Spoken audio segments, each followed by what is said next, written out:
அன்புக்குரியவர்களே, தினமொரு தூதன் வழியாக உங்களை சந்திப்பதிலே சந்தோஷப்படுகிறேன். இந்த நாளிலே சங்கீதங்களின் புஸ்தகம் 125:2 பர்வதங்கள் எருசலேமை சுற்றிலும் இருக்குமா போல் கர்த்தர் இது முதல் என்றென்றைக்கும் தம்முடைய ஜனத்தை சுற்றிலும் இருக்கிறார் என்று சங்கீதக்காரர் தன்னுடைய அனுபவத்தில் ஆண்டவரை பார்த்த, ரசித்த, ருசித்த, அவர் கிடைச்ச வெளிப்பாட்டில் இந்த வார்த்தையை எழுதுகிறார்.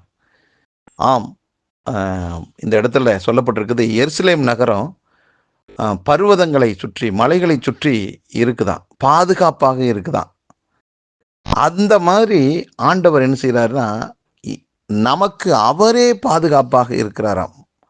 சிலர் சொல்லுவாங்க, சில நிறுவனத்தில் வேலை செய்த ஒரு முக்கியமான ஒரு நபர் அந்த அந்த கம்பெனியிலேருந்து வெளியில் வர்றார், அல்லது அரசியல் கட்சியில் மிக முக்கியமான ஒரு நபர், தலைவருக்கு அடுத்தபடியாக ஒரு ஆள் இருப்பார், அவர் அந்த கட்சியை விட்டு விலகுகிறார் என்றால் சொல்லுவாங்க, ஐயோ அந்த நபர் அவருக்கு மலை மாதிரி இருந்தாருங்க, அவர் இருக்கிற வரைக்கும் அந்த தலைவருக்கு ஒரு பிரச்சனை இல்லை, அந்த நிறுவனத்துக்கு ஒரு பிரச்சனை இல்லை என்று சொல்லுவாங்க. மலை மாறிங்க, அவரைத்தான் நம்புவார். அந்த நபர் அப்படி நம்பிக்கைக்குரியவராக இருந்து காரியத்தை செய்வார் என்று சொல்லுவாங்க. அன்பானவர்களே, உலகத்தில் ஒரு மனுஷன் இன்னொரு மனுஷனுக்கு உதவியாக இருப்பதை, பக்கபலமாக இருப்பதை இப்படி சொல்லுகிறது. வார்த்தையும் அப்படித்தான் சொல்கிறது. மலைகள், பர்வதங்கள் எல்லாம் எருசலேம் நகரை சுற்றி அந்த நகரத்துக்கு பாதுகாப்பாக இருப்பது போல உங்களையும் என்னையும் சுற்றி ஆண்டவரே பாதுகாப்பாக இருக்கிறாராம். மலை மாதிரி இருக்கிறாராம் நமக்கு.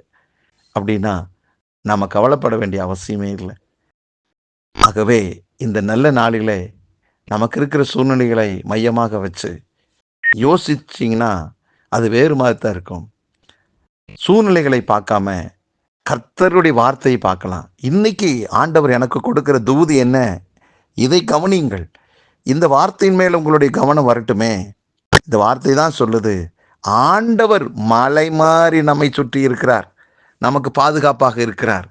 ஆகவே அப்படி அவர் நம்மை சுற்றி இருக்கும் பட்சத்தில் சத்துருவினுடைய திட்டங்கள் பலிக்காது.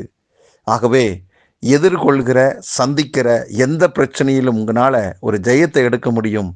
அவர் நம்மை சுற்றி இருக்கிறார், மதிலாக இருக்கிறார், மழையாக இருக்கிறார். கலங்காதீர்கள். கர்த்தர் நல்லவர் என்பதை இந்த முறையும் நீங்கள் ருசிக்க போறீங்க.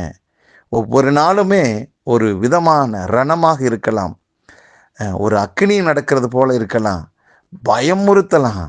ஆனாலும் சொல்லுங்கள், என்னை சுற்றி என் ஆண்டவர் இருக்கும் பட்சத்தில் எனக்கு எதிராக எந்த பிரச்சனை நிலை நிற்க முடியும்?